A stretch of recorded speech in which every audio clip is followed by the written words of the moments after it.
Dear students, we are going to discuss a new topic that is mutation. Basically mutation का मतलब एक किस्म की चेंज भी होता है। अगर हम सिंपल इसको समझें तो इसे चेंज भी कह सकते हैं आप, या अल्ट्रेशन भी कह सकते हैं। इसका जो दूसरा नाम है इसे स्पोर्ट भी कहा जाता है, SPORT, या इसको एक और सॉल्टेशन के नाम से भी जाना जाता है। अब म्यूटेशन होती क्या है, तो इसके लिए मैं आपको कुछ डेफिनेशंस दूंगा, उसके बाद हम कंसेप्ट बिल्डिंग पे आते हैं। तो सबसे पहली डेफिनेशन जो NCERT की डेफिनेशन है, that mutation is phenomenon which results in alteration of DNA sequences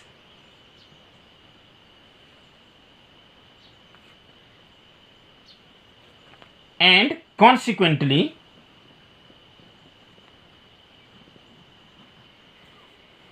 results in changes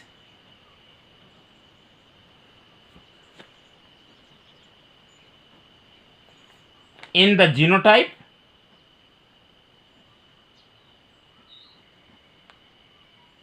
and the phenotype of an organism.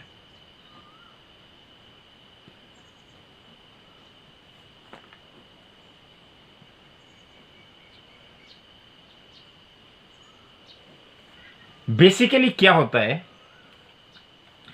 DNA का सीक्वेंस जब चेंज होगा तो जीनोटाइप चेंज होगा, और जब जीनोटाइप चेंज होगा तो फिनोटाइप चेंज होगा।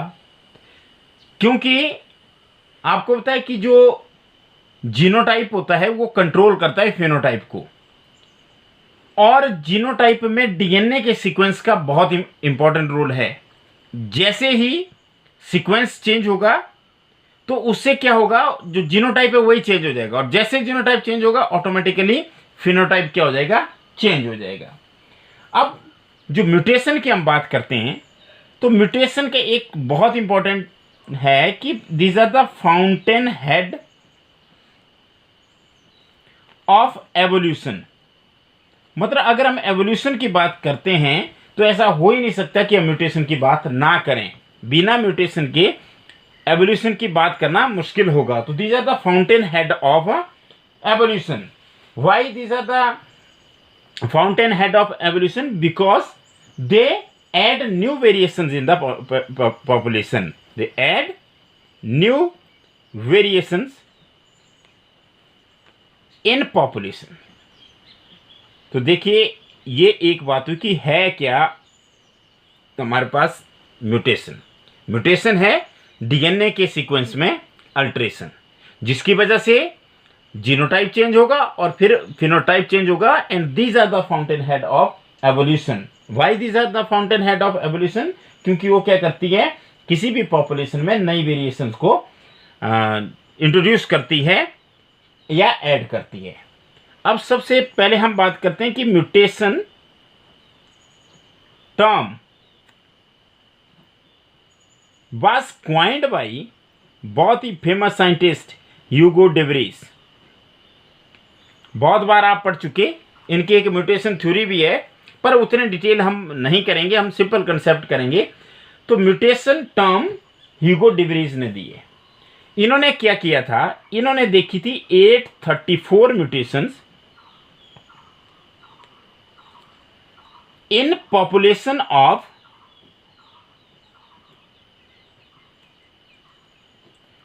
54343 plants of ओइनोथेरा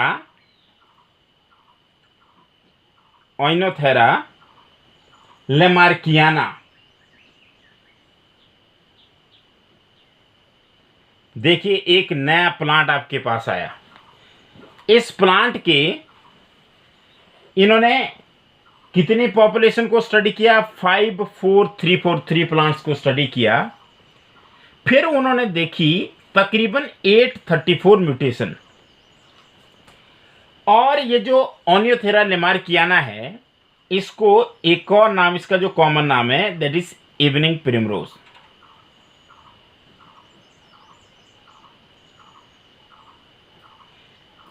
तो ये एक्सपेरिमेंटल ऑर्गेनिज्म, एक्सपेरिमेंटल प्लांट था ह्यूगो डिवरीज के लिए जब वो स्टडी कर रहे थे म्यूटेशन की, और इसी के बेसिस पर उन्होंने 1901 में म्यूटेशन थ्योरी दी है। तो इसका मतलब है कि म्यूटेशन जो होती है वो केवल नई स्पीसीज को ही नहीं जन्म देती है, पर वो क्या करती है, वो नई वैरायटी भी पैदा कर सकती है। ये म्यूटेशन थ्योरी में बोल रहे थे। And these are the sudden or discrete changes in the germ plasm or genetic material of an organism। तो मतलब सडन चेंजेस जो होती है वो म्यूटेशन होती है, that's why these are also known as saltations। अब अगर हम बात करें कि जो म्यूटेशन होती है, म्यूटेशन तीन, ये यूजफुल भी हो सकती है, ये हार्मफुल भी हो सकती है, और ये न्यूट्रल भी हो सकती है, मतलब ना कोई फायदा ना नुकसान। तो कुछ म्यूटेशन जो होती है वो यूजफुल होती है, कुछ म्यूटेशन जो होती है वो हार्मफुल होती है, और कुछ म्यूटेशन ऐसी होती है जिनका ना कोई बेनिफिट होता है और ना कोई नुकसान होता है। अब क्या होता है, आपको क्रोमोसोम का स्ट्रक्चर अगर आप थोड़ा +1 में रिकैप करने की कोशिश करें, रिवाइज करें, तो आप एकदम समझ जाएंगे कि ये मैंने एक क्रोमोसोम बनाया, और एक क्रोमोसोम के अंदर मैं आपको 2 क्रोमेटिड्स दिखा रहा हूं। अब इसके अंदर जो डीएनए रन करता है वो आपको होता है कि डीएनए क्या करता है, एक एंड से रन करता है और दूसरे एंड तक, किसके, क्रोमेटिड के। That is one DNA helix runs continuously from one end to the other in each chromatid in highly supercoiled form. आप देख भी रहे कि जो हेलिक्स है वो कैसी है, ये हाईली सुपरक्वाइल्ड, तभी तो थोड़ी सी जगह में आ जाती है, हाईली सुपरक्वाइल्ड डीएनए हेलिक्स ये रन करती है। अब क्या होगा, अब जैसे ही डिलीशन होगी, डिलीशन का मतलब है कि लॉस होगा किसी चीज का, या हमारे पास इंसर्शन होगी, इंसर्शन भी हो सकती है और डुप्लीकेशन भी हो सकती है। देखिए अगर डिलीशन हुई तब तो मान लीजिए कोई डीएनए का एक पीस कम हो गया, एक टुकड़ा उससे घट गया। जब इंसर्शन होगी तो आपने क्या किया कि नया उसमें ऐड कर दिया, बेस पेयर ऐड कर दिया उसमें नया, तो मतलब लॉस भी हो सकता है और गेन भी हो सकती है। दोनों चेंजेस में क्या होगा, क्रोमोसोम का स्ट्रक्चर चेंज हो जाएगा। क्यों क्रोमोसोम का स्ट्रक्चर चेंज हो जाएगा, क्योंकि जो जीन्स होते हैं वो क्रोमोसोम्स पे होते हैं, इसलिए क्या होगा, ऐसा होने से जो एबनॉर्मलिटीज पैदा होगी they will be considered as chromosomal aberrations। this is new term for you। these are the abnormalities which arise due to change in chromosome structure, and these are called as chromosomal aberrations or chromosomal abnormalities। अब दूसरा और chromosomal aberration जो होती है, these are common in cancer cells, cancer cells में ये common होती है। क्लियर। बेसिकली जो ह्यूगो डिवरीज थे उन्होंने क्रोमोसोमल एबेरेशन को ही स्टडी किया था और पॉलीप्लॉइड्स को स्टडी किया था उन्होंने। अब हमारे पास जो कंसेप्ट बनता है वो क्या बनता है, तो what is mutation, it is new sudden stable. देखिए 3 प्रॉपर्टी आ गई हमारे पास, एक तो नया नई होगी, चेंज एकदम होगी, और स्टेबल, और एक और इनहेरिटेबल। इनहेरिटेबल का मतलब हुआ एक जनरेशन से दूसरी जनरेशन, डिसकंटिन्यूअस एक और। देखिए इसी डेफिनेशन में हम कितने सारे कैरेक्टरिस्टिक बता रहे हैं आपको इसके। Now what is a mutation, mutation is a new sudden stable inheritable discontinuous variation which appears in the organism।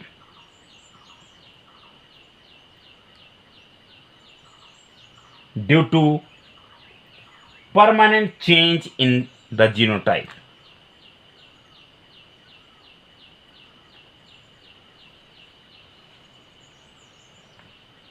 In its genotype.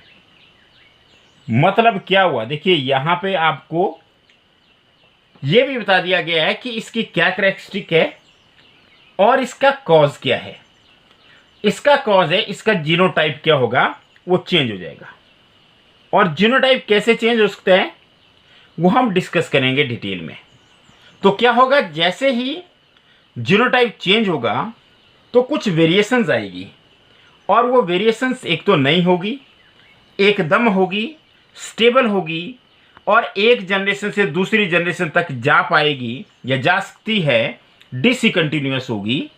तो इन वेरिएशंस को क्या कहा जाता है, these are known as mutations. मतलब क्या है कि अगर हम इसको सिंपल जैसा देखें तो सिंपल हम उसे क्या कह सकते हैं कि these are discontinuous variation. Discontinuous का मतलब एकदम, ऐसा नहीं कि पहले से हो रही है थोड़ी थोड़ी। These are discontinuous variation which are inheritable. मतलब discontinuous inheritable variations are known as mutations. अब अगर बात करें तो आजकल जो कंसेप्ट है उसके हिसाब से जो क्रोमोसोम के नंबर में या क्रोमोसोम की जो एबेरेशंस होती है उसको म्यूटेशन के कंसेप्ट से बाहर कर दिया गया है। और अब जो म्यूटेशन टर्म होती है, it is restricted to the changes in the structure and expression of the gene. मतलब चेंजेस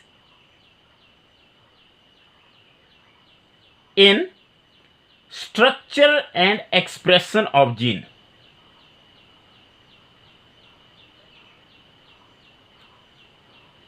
इसको म्यूटेशन बोला जाता है। जो म्यूटेशन होती है वो कैसी होती है, पहले देखिए हमने बात की कि जब म्यूटेशन की बात करते हैं तो क्रोमोसोम के जब इंसर्ट इसकी बात कर रहे हैं, हम लॉस या गेन की बात कर रहे हैं, तो उससे क्रोमोसोम का स्ट्रक्चर चेंज हो जाता है।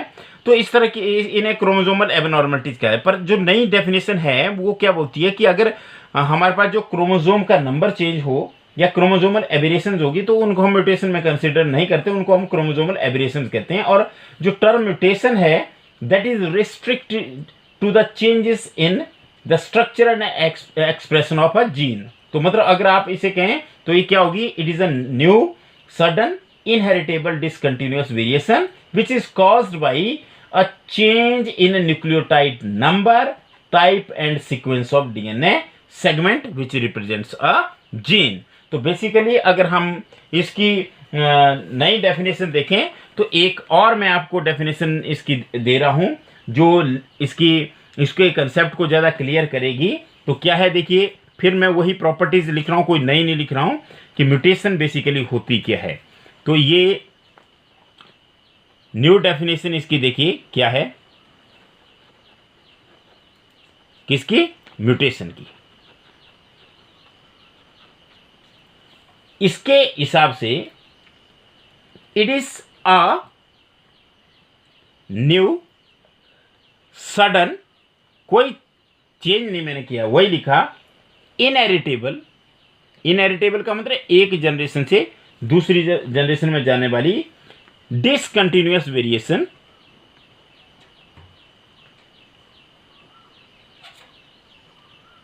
इनहेरिटेबल कैसी, discontinuous variation which is caused by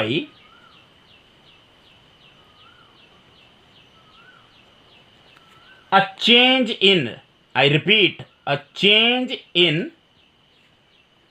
the nucleotide। आगे भी हम डिस्कस करेंगे और +1 में भी आप डिस्कस कर चुके हैं। These are the monomers of these nucleic acids, जिनमें नाइट्रोजनस बेस होता है, पेंटोस शुगर होती है और फॉस्फोरिक एसिड होता है, फॉस्फेट ग्रुप होता है। तो nucleotide number, type and sequence of a DNA segment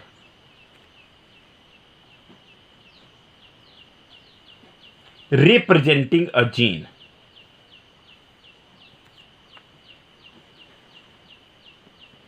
or cistron।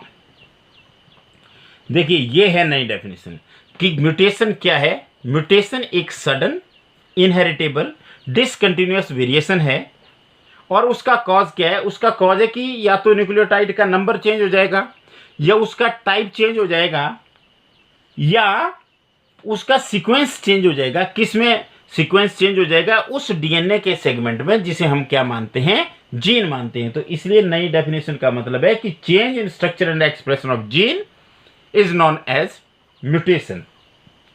अब म्यूटेशन के लिए कब डिस्कवर हुई ये इंपॉर्टेंट नहीं है, पर इसमें जो एक टॉपिक बहुत इंपॉर्टेंट है, एक जो म्यूटेशन होती है they are known as point mutations. और आपके सिलेबस में एक डिजीज है, इसका जो एग्जाम्पल है पॉइंट म्यूटेशन का। तो पॉइंट म्यूटेशन क्या है? The mutation which arise due to change in a single base pair of DNA। मतलब डीएनए का अगर एक बेस पेयर चेंज हो तो उससे जो म्यूटेशन होती है उस म्यूटेशन को बोलते हैं पॉइंट म्यूटेशन। देखिए पॉइंट केवल एक बेस पेयर चेंज होगा और एक बेस पेयर चेंज होने से म्यूटेशन जो आएगी उस म्यूटेशन को बोला जाएगा पॉइंट म्यूटेशन। जैसे आप क्या करेंगे, गाड़ी होती है, गाड़ी में केवल ब्रेक फेल हो जाए तो जो एक्सीडेंट की संभावना बढ़ जाती है, गाड़ी आउट ऑफ कंट्रोल हो जाती है केवल ब्रेक फेल होने से। तो इस तरह से अगर केवल सिंगल बेस पेयर चेंज हो गया तो उस की वजह से जो म्यूटेशन होगी उसको बोला जाएगा पॉइंट म्यूटेशन। और पॉइंट म्यूटेशन का जो आपको एग्जाम्पल है जिसकी मैं बात कर रहा हूं वो एग्जाम्पल है sickle cell anaemia. Sickle cell anaemia basically anaemia जैसे आपको होता है हीमोग्लोबिन की कमी, आयरन की कमी। तो सिकल सेल एनीमिया में क्या होता है कि जो आरबीसीज होती है उनकी शेप सिकल की तरह हो जाती है, जिसकी वजह से वो ऑक्सीजन कैरिंग कैपेसिटी उनकी घट जाती है सिकल। हालांकि एक इसका बेनिफिट होता है कि जो मॉस्किटो होता है वो उसके प्लाज्मोडियम का जो लाइफ साइकिल है वो इसके अंदर नहीं चल पाता। तो मलेरिया की अगर हम बात करें तो सिकल सेल एनीमिया जो है एक टाइप की पॉइंट म्यूटेशन का एग्जाम्पल है। अब अगर हम बात करें कि एक तो पॉइंट म्यूटेशन, उसके एक और हो सकती है, उसको हम बोलते हैं frame shift mutation. Frame shift mutation क्या होती है?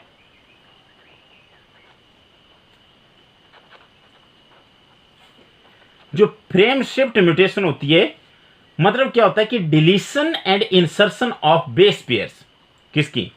Deletion and insertion. इंसर्शन का मतलब ऐड करना है, insertion of base pairs. Base pairs क्या कर जाती है? Causes frame shift. Base pairs किसके? Base pairs of DNA causes frame shift mutation। Frame shift mutation में रीडिंग ही, एक फ्रेम की रीडिंग ही चेंज हो जाती है, मतलब या तो फॉरवर्ड चली जाती है या बैकवर्ड चली जाती है। जैसे मैं एक एग्जांपल बता दूं आपको, आपका कंसेप्ट शायद क्लियर हो जाए इससे। जैसे ये लिखा मैंने कैट कैट कैट कैट।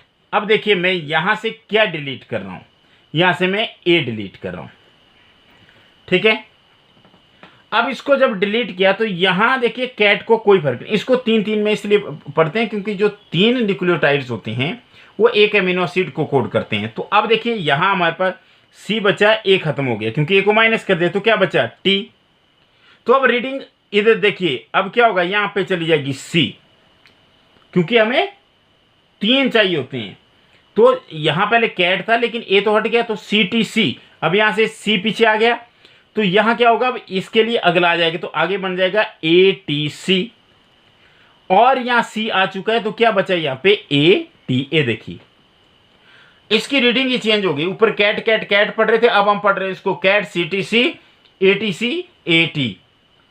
तो इस तरह की जो म्यूटेशंस होती है they are known as frame shift mutation, जिनमें रीडिंग चेंज हो जाती है। अब म्यूटेशन करने वाले सब्सटेंसेस को क्या कहा जाता है, उनको कहा जाता है mutagens. This is very important and last topic for today, mutagens.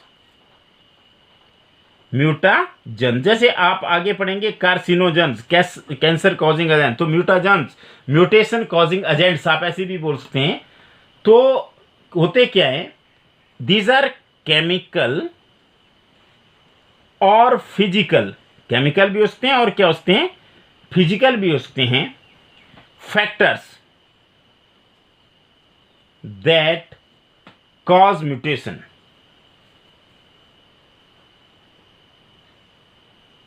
in organisms are called mutagens. So what are mutagens? You can say these are the physicals or chemical factors that induce mutations or that cause mutations. They are called as mutagens. तो अब इनके example की अगर हम बात करें तो इनके एग्जाम्पल में सबसे पहले तो टेम्परेचर, मैं 3 मेन बता रहा हूं आपको। दूसरे नंबर पे अल्ट्रावायलेट रेडिएशंस, और तीसरे नंबर पे आयोनाइजिंग रेडिएशंस। ये सबसे ज्यादा म्यूटेशन कॉज करते हैं। तो these are called as mutagens. Basically temperature के साथ क्या होता है, increase in the temperature increases the rate of the mutation. और ये भी आपने ध्यान देना है कि जैसे टेम्परेचर इंक्रीज करते हैं तो उससे म्यूटेशन क्यों होती है, क्योंकि जो हाइड्रोजन बॉन्डिंग होती है डीएनए की 2 स्ट्रैंड्स के बीच में, वो क्या कर जाती है, वो टूट जाती है और उससे जो डीएनए है वो डीनेचर हो जाता है और उससे जो सारे का सारा सिंथेटिक प्रोसेस है वो डिस्टर्ब हो जाएगा।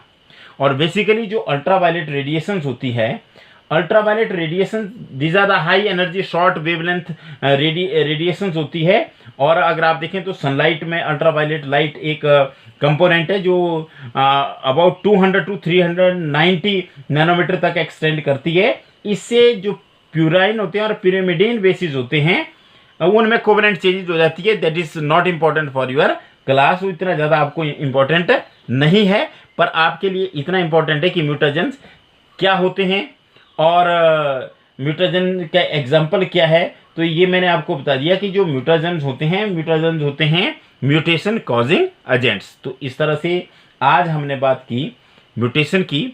तो म्यूटेशन बेसिकली क्या है, म्यूटेशन मैंने आपको बता दिया कि एक ऐसा फिनोमेनन है जिससे डीएनए के सीक्वेंस चेंज होगा और जिसकी वजह से जीनोटाइप चेंज होगा और जीनोटाइप चेंज होने के बाद क्या है, फिनोटाइप चेंज हो जाएगा। और these are the fountainhead of evolution and these are the fountainhead of evolution because they add new variation in the population. And this term mutation was coined by Hugo de Vries and he studied about 834 mutations in a population of 54343 plants of Ornithera lamarckiana। बहुत important है। Pisum स्टाइबम आप ध्यान देंगे, garden pea. तो इसी तरह से Drosophila melanogaster Morgan की जब ओनियोथेरा लेमार्कियाना, इसको बोलते हैं इवनिंग प्रिमरोज। तो ये इस पे स्टडी की थी उन्होंने और हमने बताया कि जो म्यूटेशन है वो यूजफुल भी हो सकती है, हार्मफुल भी हो सकती है और न्यूट्रल भी हो सकती है। और आपको पता है कि जो क्रोमेटिड होती है उसमें डीएनए के हेलिक्स जो एक एंड से दूसरे एंड तक एक्सटेंड करती है और जैसे ही उसमें कोई डिलीशन होती है, इंसर्शन होती है, डुप्लीकेशन होती है तो क्रोमोसोम के स्ट्रक्चर में चेंज आती है और इसको कहते हैं क्रोमोसोमल एबेरेशंस और जो कि कॉमन होती है कैंसर सेल्स में। और फिर मैंने आपको इस डेफिनेशन को थोड़ा सा इंप्रूव करवाया कि these are new sudden stable inheritable discontinuous variations which appear in organism due to permanent change in their genotype. और मैंने आपको बताया कि जो डिसकंटिन्यूअस वेरिएशंस होती है जो इनहेरिटेबल होते हैं यूं नहीं म्यूटेशन कहा जाता है। और आजकल इसका जो यूज है इस टर्म का, that is restricted to the change in the structure and expression of gene. तो फिर इसी तरह से हमारे पास नई डेफिनेशन आ गई कि it is a new sudden inheritable discontinuous variation which is caused by change in nucleotide number, type and sequence of DNA segment. और कौन सा डीएनए सेगमेंट होता है, ऐसा डीएनए मतलब ऐसा डीएनए सेगमेंट जो कि एक जीन और सिस्टोन को रिप्रेजेंट करता है। अगर उसमें न्यूक्लियोटाइड का नंबर चेंज हो जाए, उनके टाइप चेंज हो जाए या उनका सीक्वेंस चेंज हो जाए तो उस तरह उसे कहा जाता है म्यूटेशन। और म्यूटेशन में हमने एक टॉपिक किया पॉइंट म्यूटेशन, जो कि एक सिंगल बेस पेयर की वजह से होती है, जैसे सिकल सेल एनीमिया, आगे हम पढ़ेंगे भी। और फ्रेम शिफ्ट क्या होती है, जो डिलीशन एंड इंसर्शन होती है बेस पेयर्स की डीएनए के, वो क्या करती है, वो फ्रेम शिफ्ट म्यूटेशन कॉज करती है, जिससे फ्रेम की रीडिंग ही चेंज हो जाती है। और म्यूटाजेंट्स होते हैं mutation causing agents, temperature, ultraviolet radiation, बहुत सारे केमिकल्स भी होते हैं। अगर हम देखें तो 5 ब्रोमो यूरेसिल होता है, और इसके अलावा नाइट्रस एसिड म्यूटाजन, और अगर हम देखें 2 एमिनो प्यूरिन होता है, हाइड्रोक्सिल अमीन होते हैं, बहुत सारे होते हैं। और आयनाइजिंग रेडिएशंस की अगर हम बात करें तो उसमें मेनली आता है एक्सरेज एंड कॉस्मिक रेज। तो कॉस्मिक रेज और एक्सरेज, तो यहाँ पे मैंने आपको और भी बता दिया कि नाइट्रस एसिड, जिसे HONO कहा जाता है, या 5 ब्रोमो यूरेसिल, तो ये बहुत सारे हैं जिनकी वजह से म्यूटेशन होती है। इवन नाइट्रोसो ग्वेनेडीन होता है, इथाइल इथेन सल्फोनेट होता है, हाइड्रोक्सिल अमीन होता है। तो बहुत सारे हमारे पास म्यूटाजेंस होते हैं, और म्यूटाजेंस के तरीका अलग अलग होता है कि वो म्यूटेशन कॉज करते हैं। तो इस तरह से अब हम नेक्स्ट वीडियो में बात करेंगे जेनेटिक डिसऑर्डर्स की। उसके लिए जरूरत पड़ेगी पेडिग्री एनालिसिस की। That will be do in the next video. Thank you very much.